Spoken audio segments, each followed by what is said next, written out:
Can art instruct science? William Blake as Biological Visionary by Ray Peat. We begin with 4 quotes from William Blake. As the true method of knowledge is experiment, the true faculty of knowing must be the faculty which experiences. Seest thou the little winged fly, smaller than a grain of sand? It has a heart like thee, a brain open to heaven and hell. Energy is the only life, and is from the body. Energy is eternal delight. Then tell me, what is the material world, and is it dead? He, laughing, answered, I will write a book on leaves of flowers if you will feed me on love thoughts and give me now and then a cup of sparkling poetic fancies. So when I am tipsy I'll sing to you to this soft lute, and show you all alive the world, where every particle of dust breathes forth its joy.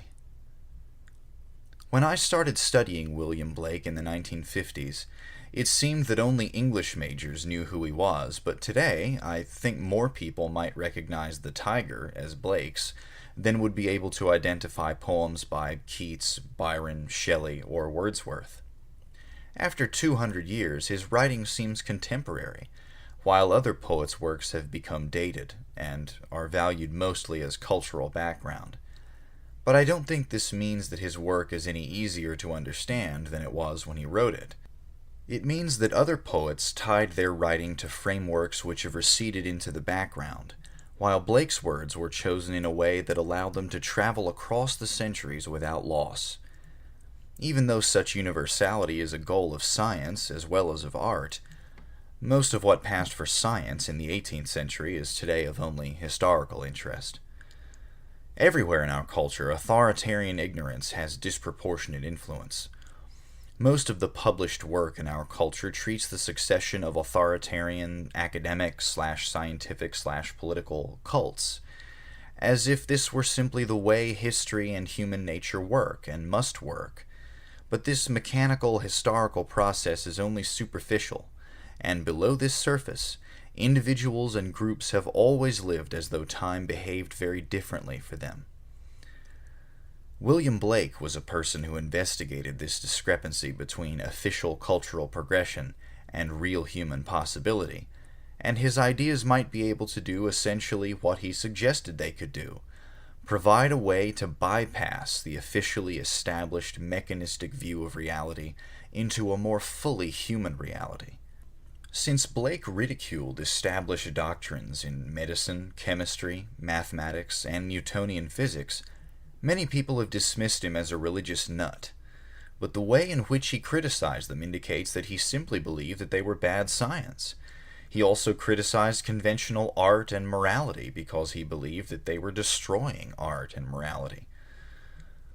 A group that was active in the 1950s, called synectics, developed several mental procedures that they found to be useful in teaching people to solve problems creatively.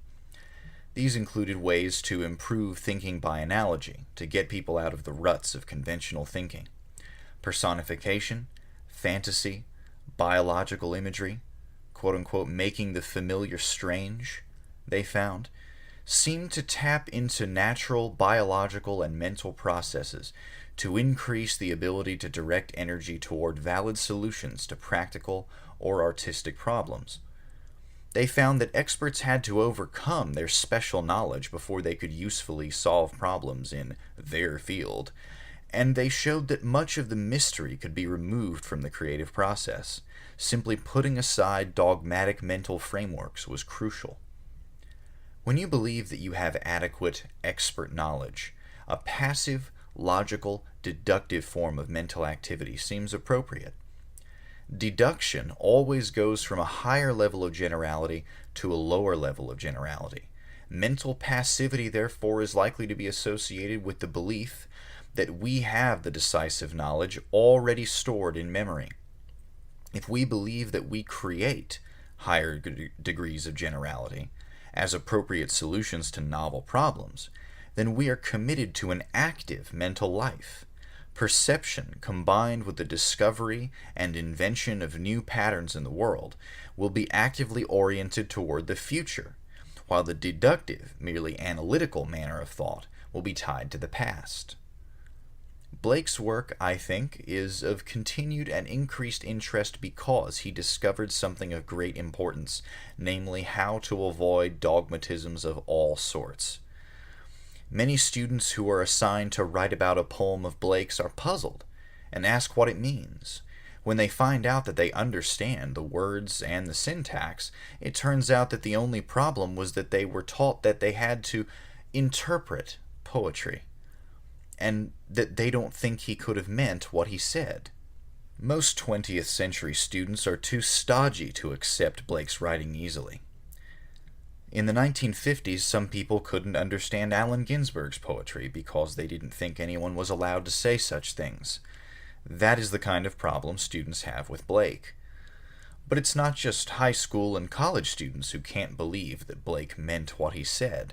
I recently reviewed the comments on The Tiger that have been published in the 40 years since I wrote my MA thesis on Blake, and it seems that these academic experts are having the same kind of problem. Dostoevsky wrote about this problem in The Double. It is the problem of self-assertion, of seeing oneself reflected everywhere in the world. In Dostoevsky's story Dream of an Odd Fellow, the theme is stated even more clearly. The world is very boring, and everything seems the same as everything else, until you can escape from a certain interpretive framework to see what is really present to you. In Blake's phrase, if the many become the same as the few when possessed, more is the cry of a mistaken soul. Blake said over and over that the many do not become the same as the few, that we are always moving into a new world as we learn more, except when we find ourselves in the mental manacles of interpretation. It's easy to forget how pervasive philosophical interpretation is in everyday life and in the so-called sciences, and how much the sciences owe to long-standing theological commitments. Within the last generation, many influential people have said that facts don't matter, and I suspect that their favorable reception has owed everything to that attitude. In the early 1960s, there was a controversy going on between two schools of thought in linguistics and the philosophy of science, the Katz and Fodor controversy. I think Fodor was in the minority at that time, at least among the most prestigious professors in the United States. Fodor said that if we wanted to know about language, we should find out how the language is used by watching a variety of people using it. His opponents said that if they were competent to speak the language, they didn't need to do anything except to think, to understand everything about the language. Fodor was an empiricist. His opponents were rationalists. In mathematics, most people are still rationalists. A large school of contemporary thought about computers called artificial intelligence is operating within a rationalistic framework. Chomsky's generative grammar was ultra-rationalistic and was easy to set up in computers, though it was perfectly useless in itself. Some physicists hold a philosophy of science that is essentially rationalistic. In Plato's time, all knowledge could supposedly be derived by introspection and the analysis of innate ideas, and education consisted in drawing out the knowledge that was innate. Aristotle, who didn't subscribe to Plato's rationalism, has nevertheless been blamed for holding opinions that weren't sufficiently supported by observation. This was probably because he occasionally relied on the opinions of others, rather than because of any serious defect in his philosophical scientific method. It's important to remember that rationalism, as used here, isn't simply a love of reason, which is what is often meant when people speak of rationalism. In its historical use among philosophers, rather than being just a devotion to rationality, it is a specific doctrine which denies that experience is the source of knowledge. Historically, rationalism has been closely allied with mysticism, as an affirmation that knowledge comes from a source beyond the ordinary world of experience and beyond the individual. At the present time, it serves authoritarian science rather than authoritarian theology, though the basic doctrine is the same. Several contemporary schools of literary theory, sociology, anthropology, even biology, trace their ideas back to Ferdinand de Saussure's analysis of language, reading into it a highly rationalistic doctrine for which there is no actual basis. Saussure's most important idea was that it is impossible to analyze language into its structural units without simultaneously seeing its use in relation to the world of meanings. Without its meanings, it just isn't language. This is a profoundly anti-rationalist insight, since it shows that symbols take their existence from the experience of communication. But once the symbols exist, they function by the ways they establish distinctions, this being defined by the ways in which it has been used in distinction to those, that, etc. Every time a word is used, its meaning changes a little, since every use occurs in a new communicative situation. The contemporary rationalistic academic trends prefer to isolate only the principle of meaning through opposition, since it supports the rationalistic illusion of operating strictly on the symbolic level. The symbolic level is only an abstraction and doesn't exist independently. A few decades ago, there was a movement called general semantics that tried to make people more conscious of the way symbols relate to reality.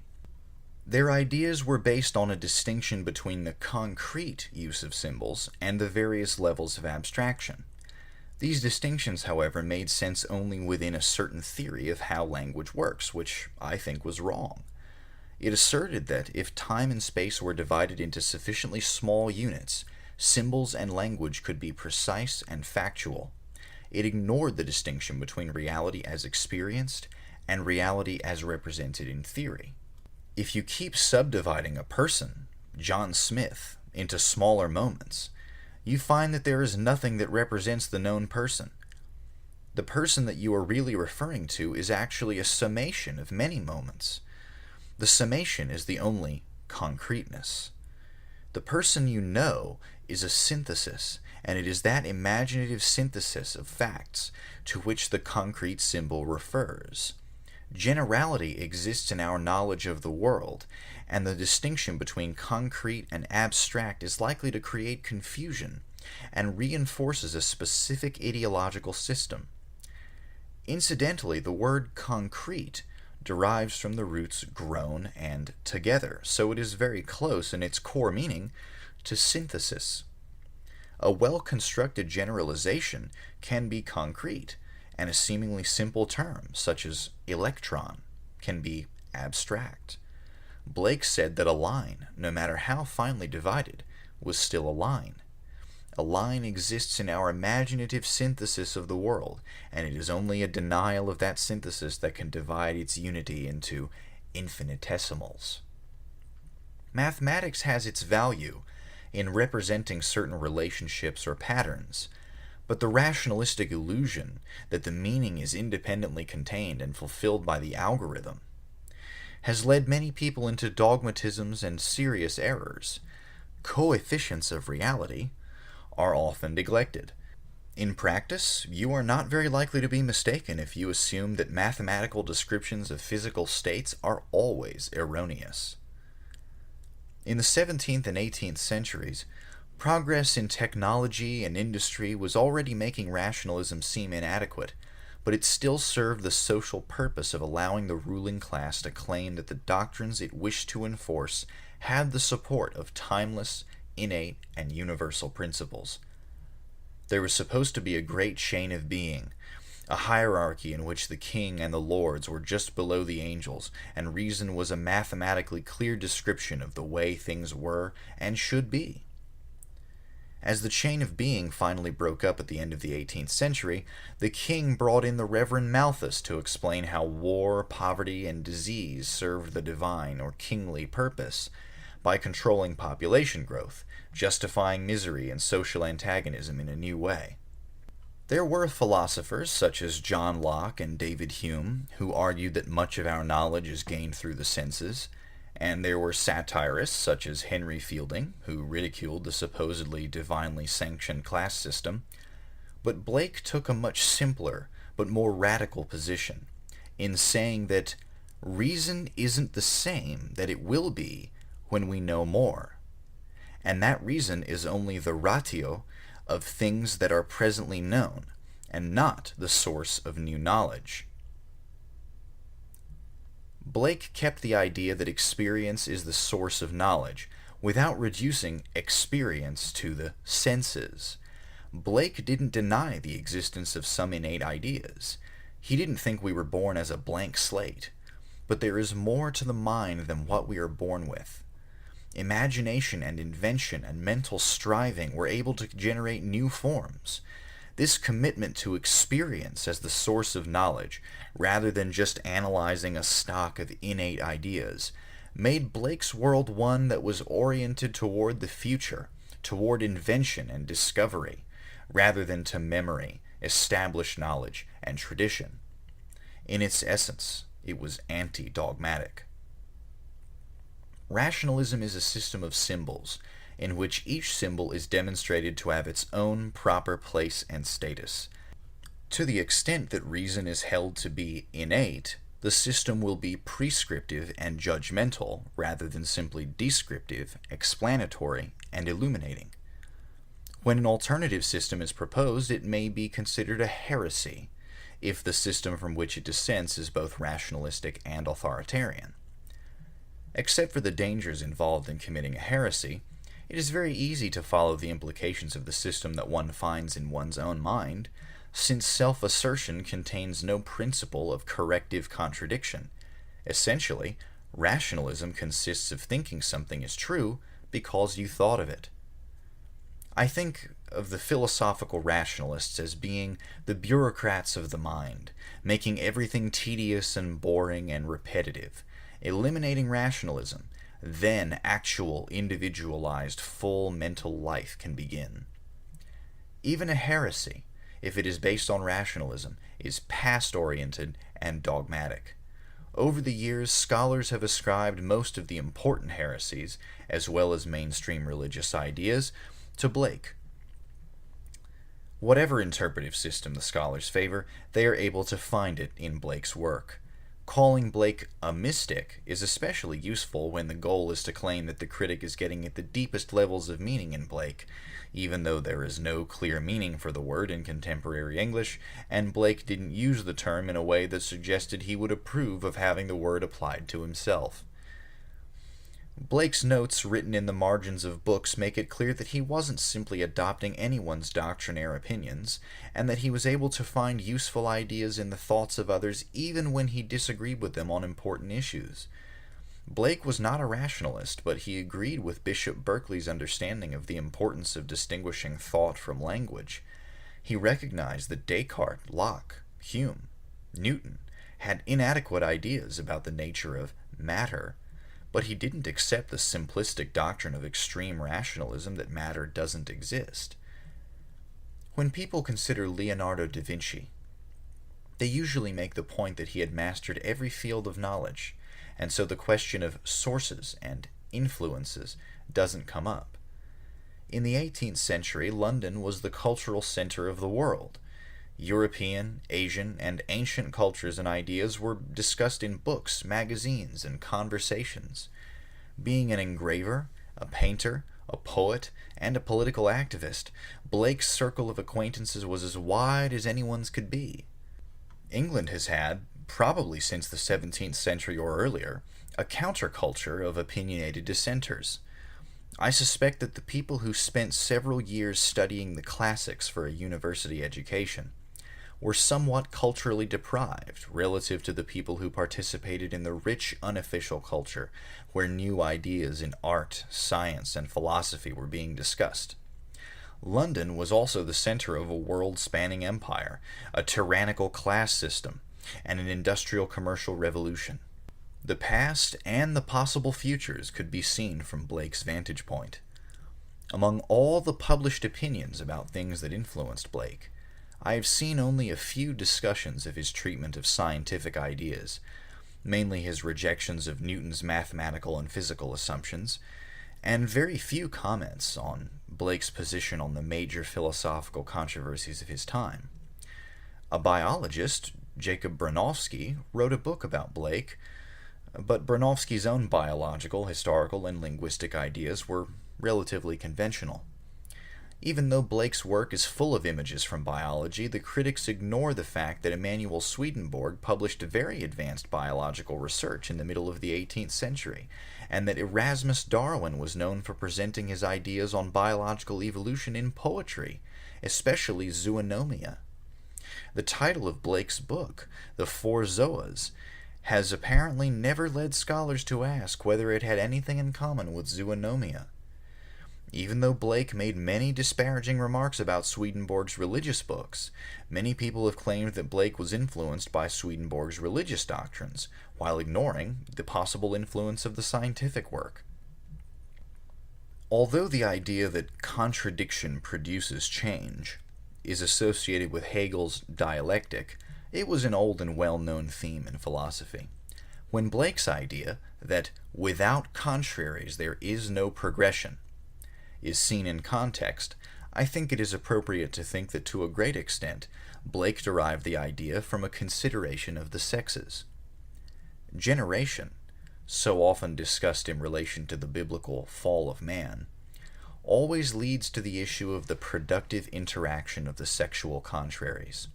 The issue of sexual love permeates Blake's work. I suspect that Blake produced even more explicitly sexual work, but since most of his work wasn't really published, when his wife died in 1831, the bulk of his manuscripts and paintings were subject to the whims of their unsophisticated owners. But on the basis of his existing work, it is reasonable to say that sexual and imaginative energy was the motor that Blake saw producing intellectual advancement. This male-female principle of change was more fully explored by Blake than by anyone previously, since he made it concrete and personal rather than abstract. Working in history, human energy ran into the constrictive, limiting elements, the tyrannies of policy, philosophy, and commerce. For Blake, the interaction of energy with those limits became a philosophy of freedom and revolution. While Blake discussed the importance of perception in understanding the world, he was remarkable in the care he took to make it clear that he saw the world all alive, in which grains of dust or sand, birds, worms, ants, flies, etc., perceived and experienced in ways that were not different from those of human life. Bishop Berkeley, who said that the material world outside the philosopher's mind doesn't exist, added as an afterthought that it exists in the mind of God. If consciousness is the only guarantee of existence, there was no problem in the existence of Blake's world, in which everything was alive and conscious. Everyone finds it almost obligatory to describe the lamb as a symbol for Jesus, but then they find the tiger's symbolic meaning more problematic, and from Coleridge in the early 19th century down to the newest publications at the end of the 20th century, people are boggled by the obscurity of the fly. But in that poem, Blake makes it clear that there is no obscure symbolism when he says, "Then am I a happy fly, if I live or if I die," etc. The animal poems are expressions of Blake's evolutionary, vitalistic cosmology. The tiger, at least, would be too much for a creationist doctrine to handle. If worms and flies and ants are conscious and in the same situation as human beings, the bonds of sympathy and forgiveness are universal. In a world that's alive and developing, new knowledge is always possible, and imagination has the prophetic function of reporting the trends and processes of development, illuminating the paths toward the future. Reason is subordinate to invention and discovery. The dualistic conception of matter as distinct from energy and consciousness is a constrictive illusion put in place by the forces of empire, and the living reality would be freed from the inert husks of the wrongly conceived natural world when in the future the world was freed of tyranny. After Blake, it would be nearly another century before others would see that the crude materialism of Newton and the natural philosophers was essentially a life-denying culmination of the worst trends of official religious dogma. A complete survey of Blake's references to Christianity would be voluminous, and not all of them are immediately clear, and require a careful placing in the context of the ideas that were being discussed in London at that time. But it's hard to reconcile the common description of him as a mystic with his reference to Old Nobodaddy aloft, or with his comment that Jehovah gives us a knock on the head and Jesus soothes it. He always defines God in human terms, so from the conventional viewpoint, he would probably be considered as an atheist or a pantheist, but he didn't describe himself or his friends as atheists. When people called Tom Paine an atheist, Blake defended him against the charge. Other friends, Mary Wollstonecraft and William Godwin, were sometimes called atheists, but in their writings they never expressed very unconventional religious ideas. When we recall that in the early 1990s, George Bush expressed the idea that atheism should be illegal, it is easy to imagine that people in 18th century England wouldn't have felt that it was safe to be called atheists. In 1803, Blake apparently said something like, "Damn the king," while getting a drunk soldier out of his yard, and was tried for sedition or treason. He was acquitted because his far more scurrilous written comments hadn't been published, and it didn't occur to the government to look for documentary evidence to support their case. The fact that he printed his own work and sold only a few copies of his books to affluent friends probably saved his life, but it accounts for his obscurity during his own lifetime. Tom Paine's writing was published and widely read in pre-revolutionary America, but he was considered a criminal in England, and Blake was credited with saving his life by helping him escape to France.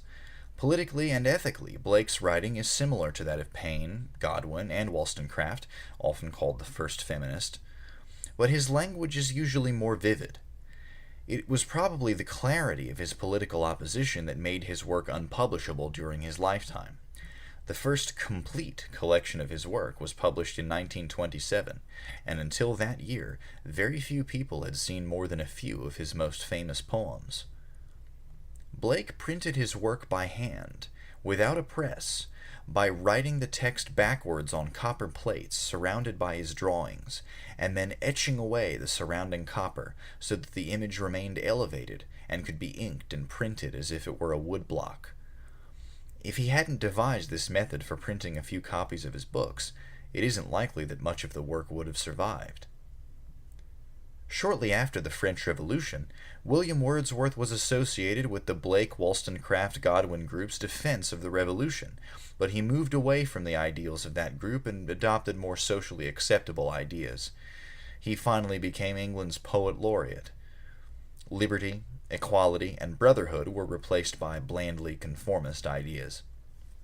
The type of individualism that Wordsworth came to advocate was interesting because it was a rejection of exactly that part of Blake's belief that Blake considered to be the essence of Christianity, namely forgiveness, brotherhood, and bonds of sympathy connecting all beings. In its place, Wordsworth adopted a memory-centered doctrine.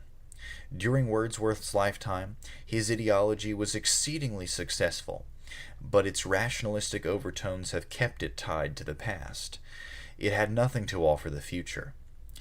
I think we can get some insight into Wordsworth's mind by considering that, on the basis of reading Blake's Songs of Innocence and Experience, he decided that they were written by an insane person.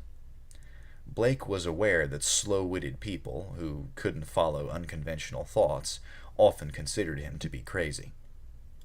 Everywhere in Blake's work, it is clear that he never underestimated the possibilities of the future, and never imposed false limits onto anything. But he didn't tolerate vagueness or empty abstraction.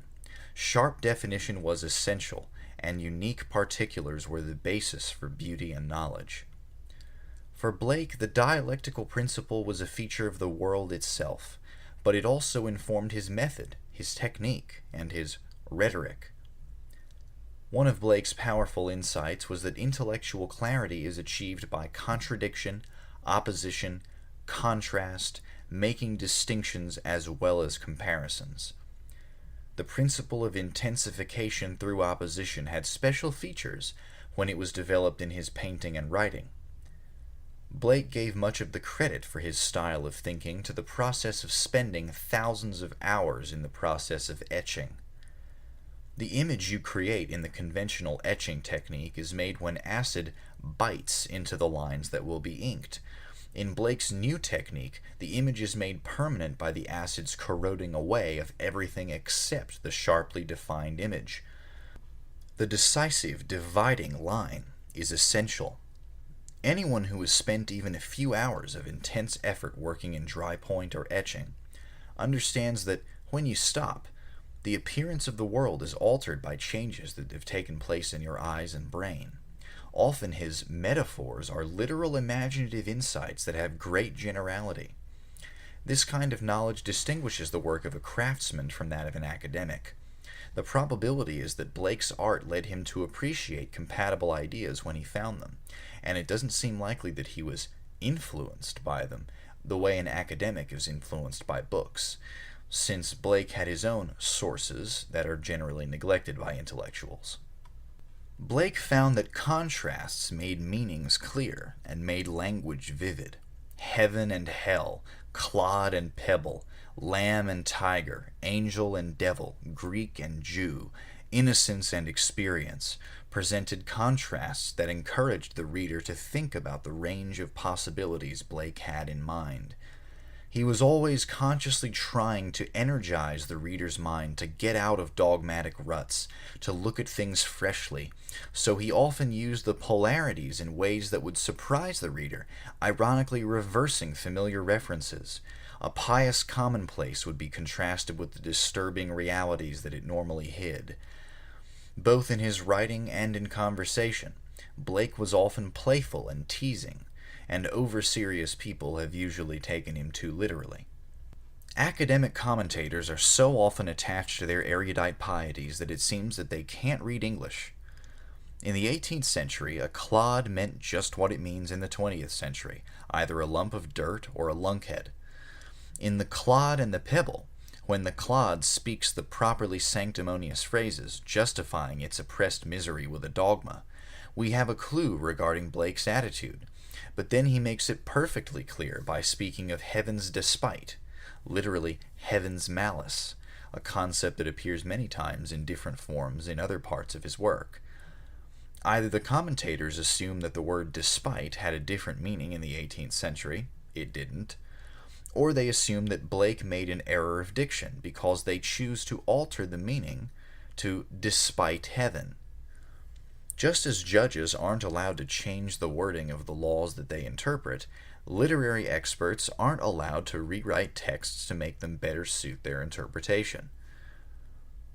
The same insensitivity to the world of concrete experience that has allowed so many commentators to read their own ideas into Blake, ignoring what he said in plain English, makes satire and irony and sarcasm inaccessible to many people who seem otherwise intelligent. This is especially apparent when scientists comment on literature. Forming an imaginative synthesis of the writer and his meaning requires mental flexibility and energy rather than just analytical acuity. The brain is an energetically expensive organ, which consumes large amounts of glucose. A very large brain puts a special burden on the liver's ability to store energy and is likely to make a person conscious of physiological processes. Blake's descriptions of the process of seeing show that he was integrating his experience into his knowledge, describing brain physiology, incorporating his perceptions and the best scientific knowledge that was available to him into a philosophical description of the place of conscious life in the world. The pulsation of an artery was the unit of time. A red blood corpuscle was the unit of space, enclosing eternity and infinity, eliminating arbitrary and abstract entities, and placing human life within cosmic life, while revealing cosmic life within the individual. The idea of a biological cosmos seems strange only when it is considered against an ideology which maintains that life is alone in an immense dead universe. The assumption of a dead, unintelligent, randomly moving physical world is the creation of a series of theological ideas which Blake perceived as essentially satanic. Blake used the language of these theologies, but inverted them, showing the ways they were used to obscure reality and to impose a perverse way of life onto the living world. Fred Hoyle, the astronomer, said, "If this were an entirely scientific matter, there is little doubt from the evidence that the case for a fundamentally biological universe would be regarded as substantially proven." Over the last few decades, biologists feel that they have established the biochemical unity of life, in which biochemical cycles and genetic codes are widely shared. The idea of ecological interdependence has come to be recognized as an essential part of life, or, as demonstrated by Vernadsky and suggested by Hoyle, a cosmic principle. Blake often called himself a Christian, and defined Christianity in many novel ways, as art, love, politics, science. But specifically, in his version of Christianity, forgiveness was an essential idea, and nothing lives for itself only. Blake's Christianity as art was a concrete part of living, and he ridiculed some of the abstract theosophical definitions of God that were common in his time. When his remarks are considered against the background of Spinozistic pantheism, it is the intensification and personalization, the avoidance of abstractions that could permit the attribution of passivity or inertness to any part of reality that stand out. When he said that the world is alive, he meant that it is a defect of perception that makes Newton's world seem passive, empty, and dead. A few years ago, a movement that called itself deep ecology tried to absolutize the ideas of ecology. Blake's view of the interactive unity of life was as well thought out as any that preceded Vernadsky's cosmology. Rather than elevating any of the ideas of Christianity to an absolute doctrine, Blake used them as parts of an organic whole. The principle of forgiveness was presented as the appropriate response to a world which is always new. The desire for vengeance comes from a delusive commitment to the world of memory. Virginity is constantly renewed in the world of imaginative life. While Blake said that you can't forgive someone until they stop hurting you, the desire to be forgiven indicates that there is an opportunity to resolve the problem. Although most mathematicians and computer so-called scientists are committed to a rationalistic, past-oriented view of their mental operations, and some scientists accept that ideology along with mathematics, the valid, discovery-oriented sciences have to be future-oriented. A first step in avoiding dogmatic assumptions might be phrased as remembering what you are, a living being, and asking how you know things. The interaction with other beings, exchanging energy and information with the environment, experiencing yourself in the world. Holistic medicine and holistic psychology came into existence as attempts to overcome the dogmatic compartmentalization of reality that is endemic. Whenever rigidity is a problem, looking for ways to create new patterns that bypass the petrified pattern can lead to a solution. Parkinson's disease and other physical problems have been approached using techniques of intensified or varied stimulation. Increased stimulation, even electromagnetic stimulation, appears to open alternative patterns. Music, dance, and swimming have been used successfully to improve fluidity in various neurological diseases. Kurt Goldstein, of The Organism, worked with brain injuries and found that the brain has a variety of ways to restore a new balance. Raising the amount of energy that's available can allow natural processes to create a better synthesis. Political and social problems that are culturally determined may follow rules similar to those of organic brain disease. Optimal assumptions, when assumptions are necessary, are those that don't commit you to undesirable conclusions. For example, in the 1950s, some people made the assumption that nuclear war was inevitable, and made large investments in fallout shelters, which were conceived in terms of World War I bomb shelters, and so resources were diverted from other investments, such as education, which didn't in themselves foreclose future possibilities. Self-fulfilling prophecies and self-limiting assumptions are often built into supposedly practical activities. The assumption that cancer is genetically determined, and the assumption that regeneration is impossible in the heart or brain, are self-limiting assumptions that have been immensely destructive in biology and medicine. There was no reason to make those assumptions except for the rationalist culture. Physics, biology, and cosmology are manacled by many unnecessary assumptions. The limits of adaptation, the extent of life's potential, can't be discovered unless you look for them, but the sciences have built many artificial limitations into their systems.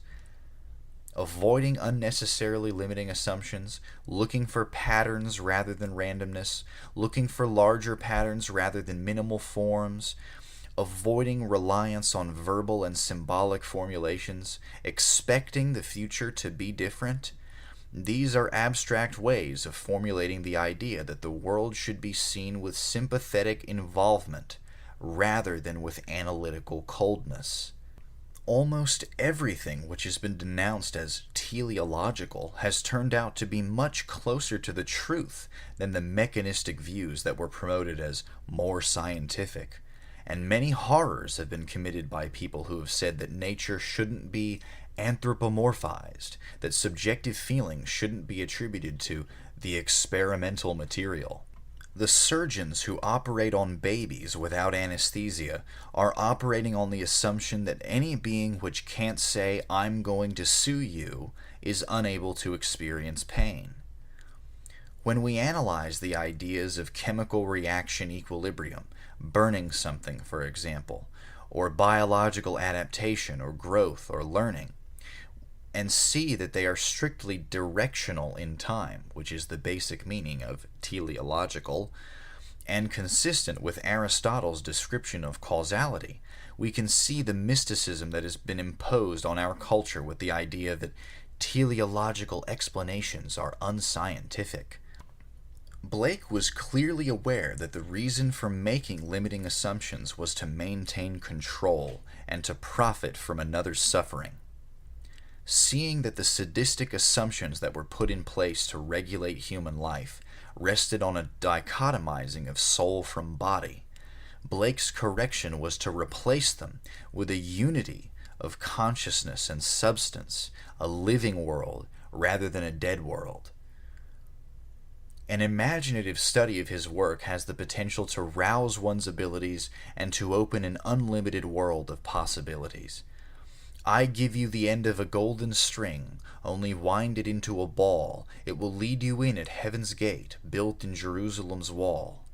Blake knew that his work, like anything new in the world, could be understood only by an active mental process. Every communicative act is original, and understanding it is an invention, a projection, an imaginative synthesis. We can sometimes finish another person's sentence the way we anticipate the notes in a melody. We predict the intended meaning.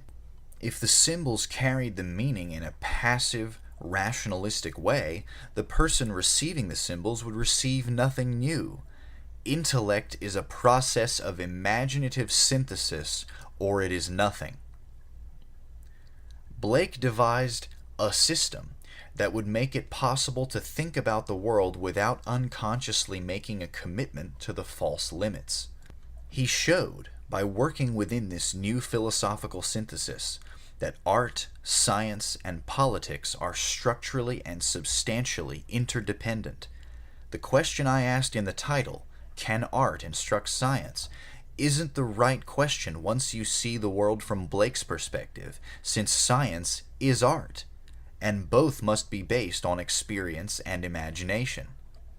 Blake used in a new way the things that were available in his culture to reveal the process of creation on all its levels. He consciously used language in a new way to free the reader from the stereotypes of conventional language. His methods are relevant, as he knew they would be, for other times and situations.